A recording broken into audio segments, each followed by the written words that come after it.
may mga ganitong klaseng sitwasyon talaga guys, no? Pagka alam mong lamang ka na, so grab ka na. Kaya yun, ito yung ginagawa ni Mr. Recta Vlog. So mahilig tayong mag-grab ng isang opportunity na parang alam natin lamang na tayo dito. No, kasi guys, no, wala na tayong nilabas na kapital dito. So isang magandang kalooban na binigay offer sa atin ni Sir. Ayan. So malikabok dito guys. Ayan. Malikabok kasi under construct yung bridge dito. Ayan, under construct yung bridge dito guys. Ayan. Kaya malikabok dito, mahirap magsalita, no. So nandito na tayo bandang malapit na tayong Tayaba. Ginagawa pa din, under construct pa din yung kalsada dito, tsaka yung tulay, no. Kaya medyo mahirap. So still waiting pa din tayo guys, no. Ayan, kasama natin si Alfred. So shout out kay Alfred. So laging sinasamahan tayo ni Alfred, no. Driver natin si Alfred. Ayan. So kanina pa namin hinihintay si Sir kasi maghintay lang daw kami dito sa may gate. So yun, ang hirap kasi hanapin ng sili ngayon guys kasi marami din kasi nangangailangan ng sili. So hindi katulad nung dati na kahit saan mo lang makikita yung sili. So ngayon, sa panahon ngayon parang ang hirap na, tsaka binibili na talaga yung sili ngayon. Kaya ngayon sa pagkakataong to, talagang grinab ko na itong libreng sili ni Sir mula kay Sir ayan, Sir Robinson. Ayan, oh. Yun, 2 mangkok ng yung hinarvest niya kanina. So kanina niyang pa nga tayo kinukulit na i-pick up na natin yung hinarvest niyang sili kasi madami na nga, so baka masira and then at di magamit. So yan. Okay, so still waiting tayo kay Sir Robinson kasi maglalakad siya pababa, and then sabi niya maghintay na lang tayo dito sa may gate. So syempre tayo may kailangan tayo mag-adjust. And guys, mukhang gagabihin na kami dito.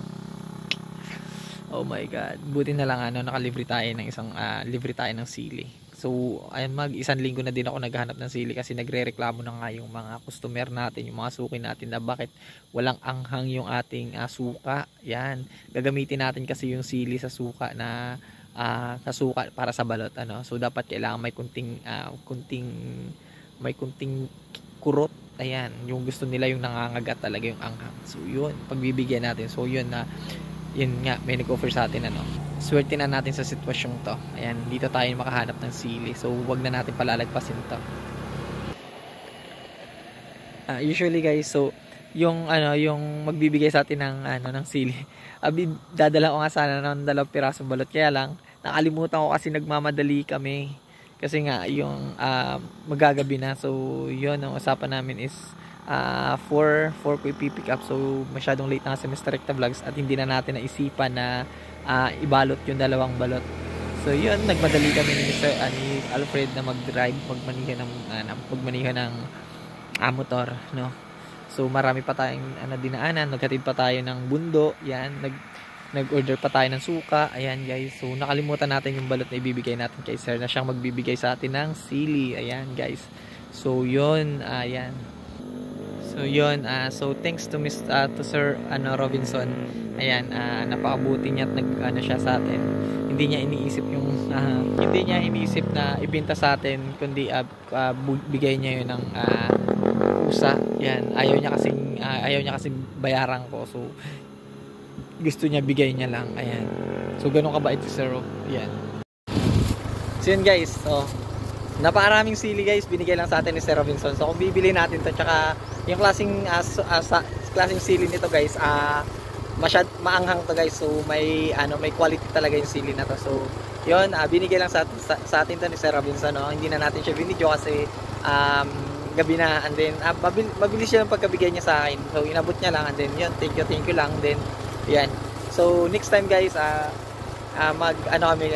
mag-collab kami kasi nagko-content din siya, no. Napakaganda ng content ni Sir Robinson kasi tungkol yun sa pagpapataba ng pananim, ganyan. So tungkol siya sa farming. Ayan, tapos napakahusay ng mga pinapakita ng video niya guys. So sa mga mahilig magtanim diyan, pampataba, ganyan. So yun, yung content niya guys, ganun yung content niya. So kaya nga nakapag-ganto siya. Ang dami ng sili yung binigay niya sa akin kasi ang daming sili yung tanim niya sa kanila. At saka may quality talaga yung sili guys. Tingnan mo. Ayan no, malalaki na, parang tawagin dito yung siling labuyo. No? Napakaanghang na ito guys. So yun, maraming salamat sa iyo Sir Robinson. So sa ulitin sana pagbibigyan mo ulit ako ng mas marami pa. Wow. Nag-request pa tayo guys no. So yun guys, Sir Rob, thank you so much. So shout out sa iyo no. And then malaking tulong to para sa business na pinapaikot-ikot ka lang. Ayan. So maraming salamat sa iyo Sir Robinson. Okay. Thank you so much sa mga nanonood, and again and again, this is Mr. Rick Vlogs. Buhay para sa pambuhay. Pangarap mo ay pangarap ko. Literal na mahirap ng buhay, ngunit kayang labanan. Thank you so much.